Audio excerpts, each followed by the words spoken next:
What if aging were not a loss, but a silent transformation of the soul? At a certain point in life, the mirror begins to tell a different story.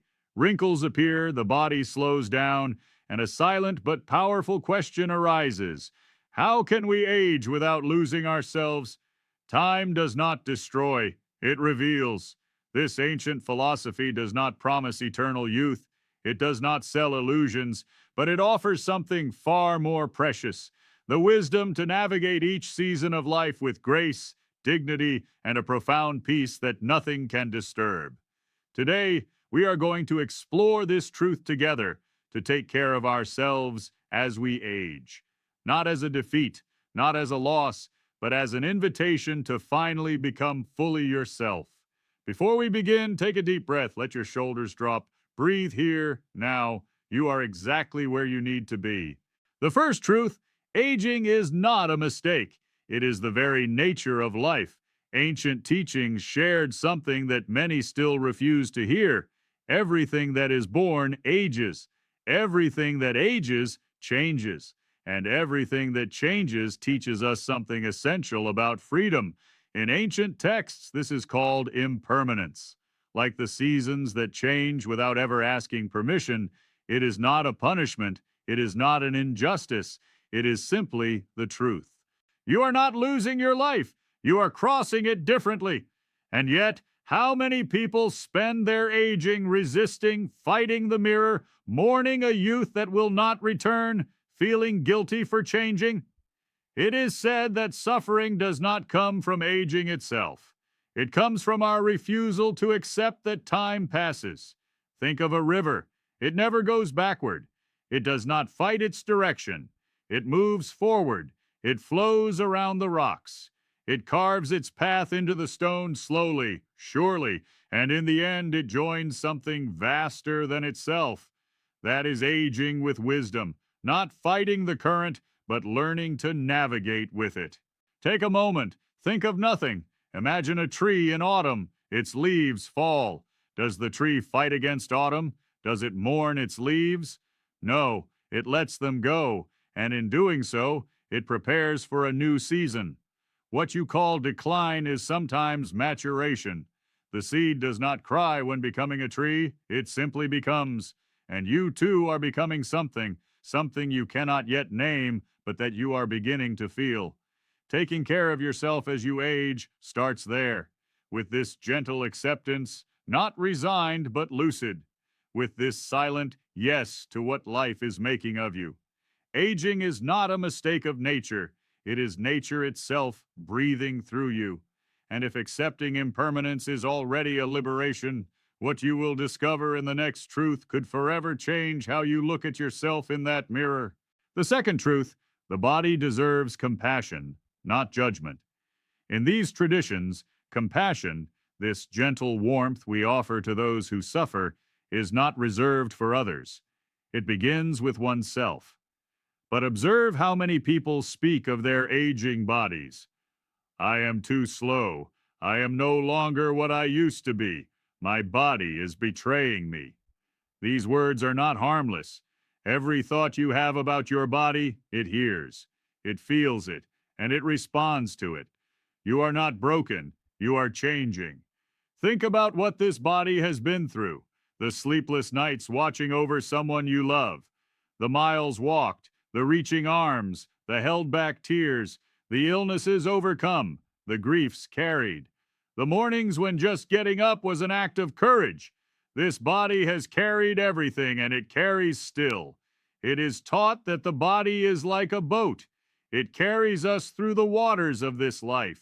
It deserves care, attention, and gratitude. Not contempt, not shame. Breathe. Here is a simple practice. Every morning when you wake up, even before getting out of bed, place a hand on your heart and say inwardly, "Thank you for carrying me again today." This gesture may seem small, but it changes something profound in the relationship you have with yourself. It shifts the focus from judgment to gratitude, and that shift changes everything. Taking care of your body as you age also means eating with awareness, sleeping without guilt, walking slowly, and savoring every step. It means stretching in the morning like a cat waking up in the sun. These are not signs of weakness. They are acts of love toward the being that you are. A body that is respected responds differently. It relaxes. It heals better. It ages with more grace because it knows it is loved. This philosophy does not demand physical perfection. It demands presence. Being there in this body now with gentleness, with respect, with gratitude. But taking care of the body is only the surface. What is taught about the mind as we age is where true transformation lies, and many never access it. The third truth, a calm mind is the greatest wealth there is. There is something that age cannot steal, something that wrinkles do not erase, something that neither illness, nor time, nor any hardship can destroy. It is inner peace. Time does not destroy. It reveals what was always there deep inside you. This is called equanimity, like the depth of the ocean that remains calm even when the surface is in a storm. This ability to stay centered when life becomes turbulent, when the news is bad, when the body says no, when the people we love leave. Take a moment to feel that. Equanimity is not indifference. It is not closing your heart to the world. It is learning to inhabit the bottom of the ocean, where the waves do not reach, where silence reigns supreme. And this space exists within you. It has always existed. You may never have visited it for long, but it is there, waiting for you. Meditation is the path to this space. No need to meditate for hours, no need to live in a monastery. 10 minutes every day, sitting comfortably, eyes closed or half closed, your attention resting on your breath. Inhale, exhale, feel the air entering, feel the air leaving, and when thoughts arrive, and they will arrive, do not fight them, but observe them like clouds drifting across an endless sky. Breathe. You are not the clouds, you are the sky, always there, always present, always vast. Over time, something stabilizes. Emotions pass more quickly, fears lighten, nights become softer, and you begin to recognize yourself in the calm rather than in the noise. Modern science confirms today what ancient wisdom taught thousands of years ago. Regular meditation reduces anxiety, decreases chronic pain, improves sleep, and creates a lasting sense of peace. It is the greatest wealth you can cultivate as you age, and unlike material possessions, no one can take it away from you. But calming the mind is only half the journey. The other half, few people dare to face, because it touches on something you have carried for years without even realizing it. The fourth truth, letting go, is freeing yourself, not losing yourself. One of the most difficult teachings to accept is yet one of the most liberating. Much of our suffering comes from attachment. Attachment to who we were, attachment to what we had, attachment to roles that no longer fit us. I was an active person. I had an important career. My children needed me. These identities are not false. They were real. They had their place. But clinging to them when life has changed is like trying to hold a wave in your hands. You only keep the water slipping through your fingers. You are not broken. You are changing form, like water that becomes a river, then a lake, then rain. There is immense freedom in letting go, a lightness that many only discover as they age, when there is nothing left to prove, when there are no more roles to defend, when you can finally just be yourself, without a mask, without performance, without expectations.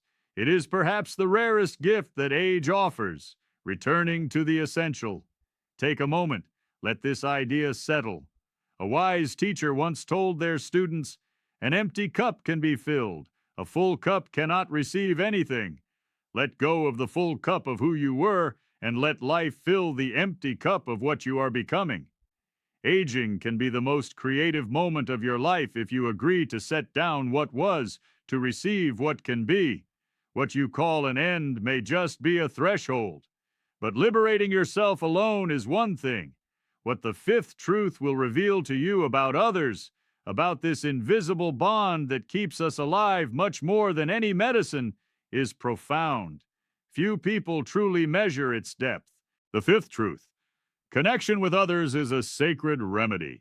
In spiritual communities, no one practices alone.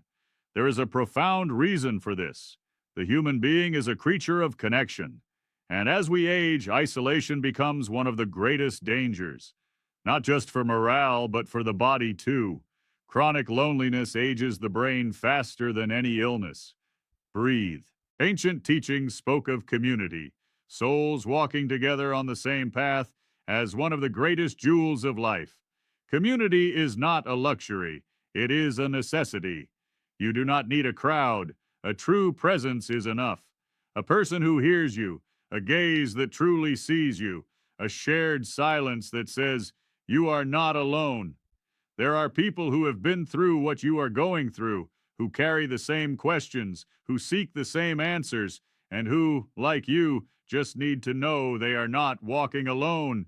So, who are the people in your life who uplift you, who make you laugh?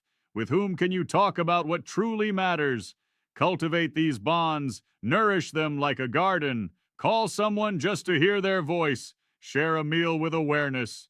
Truly listen, without thinking about what you are going to answer. And if these connections seem rare or absent in your life today, you are invited to start with yourself, to first cultivate kindness toward yourself, because you cannot give what you do not have. Connection begins in the silence of your own heart, and from there, it extends to others naturally, gently, like ripples on water. And yet, even surrounded by people who love you, there is a prison that no one can open for you. The sixth truth touches on something almost everyone flees from, and that is exactly why it is so powerful. The sixth truth: every present moment is a gift that the past cannot steal. There is an invisible prison that many inhabit as they age. It has two walls. The first wall is called the regret of the past. The second wall is called the fear of the future. And between these two walls, the present moment disappears without having been lived. Take a moment. Think of nothing. The past is a memory. The future is imagination. Only the now is real. If the present is all we truly have, then every moment becomes precious. The morning cup of tea, the warmth of the sun on your skin, the face of a laughing child, the silence of a forest, the sound of rain on the windows. These moments are not small, they are immense. But we can only receive them if we are there, truly there, not ruminating on yesterday, not anticipating tomorrow. Here, now, present. There is a practice called mindfulness, the art of being entirely present in what you are experiencing, as if every moment deserved all your attention. When you eat, you eat. When you walk, you walk. When you listen without being somewhere else. Breathe. Some only understand the value of time at the very end. You can understand it now and make of every ordinary day something alive, something real, something yours. This practice requires neither special talent nor exceptional physical condition. It simply requires an intention. The intention to return here again and again, as often as necessary. And every return to the present moment is an act of liberation. Time does not belong to you, but this moment is yours. What you have just understood about time will take on an entirely new meaning with what comes next. The seventh truth is the one no one wants to hear, and yet it is the one that contains all the light. The seventh truth: death is not an end, it is a door. We must have the courage to speak of what no one wants to speak about. Death. In our modern society, death is hidden. It is spoken of in hushed voices. We act as if it did not exist. But as we age, it draws near, and refusing to look it in the face creates a diffuse, permanent, exhausting anxiety. Breathe. Stay here. Ancient wisdom does not look away from death. On the contrary, it invites it to sit at the same table. It was taught to contemplate death regularly, not to instill fear, but to live more fully. There is a practice of meditating on mortality, the act of gently remembering that this life is precious because it is limited. Take a moment to feel the weight of this truth. When we truly accept this, a strange thing happens. We begin to live differently. We stop putting off until tomorrow what matters today. We say the words of love we had been holding back. We forgive what we had carried for too long. We reconcile with what was left hanging. We taste life with a new intensity because we know that every day is a gift, not a given, a gift. And this awareness does not make you sad. It makes you alive, profoundly alive. Time does not destroy. It reveals what truly matters. These traditions see death not as an absolute end, but as a transformation, like water that evaporates to become a cloud, then rain, then a river. The essence does not disappear. It changes form. And you too, everything you have loved, everything you have been through, everything you are does not disappear. It transforms. It continues in a way that the human mind cannot yet fully grasp, but that the heart recognizes. Death is not your enemy. It is the guardian of meaning. It is what makes every sunset worth watching until the very end. It is what makes goodbyes precious. It is what transforms ordinary moments into sacred instances. Look it in the face, not with fear, but with respect, and it will make your life greater, truer, and more beautiful than it has ever been. So here are the 7 truths offered to those advancing in age. Accept impermanence with gentleness. Treat your body with compassion. Cultivate inner peace as a wealth. Let go to free yourself. Nourish your connection with others. Live fully in the present moment and look death in the face to live better. These truths are not abstract theories. They are paths you can start walking today. Not in huge strides, not perfectly, just one step, one breath, one intention. Breathe. Aging is not the end of something beautiful. It is the beginning of a wisdom that only time can offer. Mountains are not beautiful despite their years. They are beautiful because of them, and so are you. Every year lived has sculpted something unique within you. Every hardship endured has revealed a strength you did not know you had. Every loss has taught you something about the essential. You are not less. You are deeper, wiser, more real. What you call aging is simply learning to be true. We believe that this wisdom is not reserved for monks in their monasteries. It is for you here and now in your everyday life, with your questions, your doubts, your pains, and your light. If this message has touched you, take a moment to share it with someone who needs it, because sometimes the right words arrive at the right time, and perhaps someone around you is waiting for exactly these words. Subscribe to our channel to continue this journey together, and tell us in the comments which truth resonated with you the most today.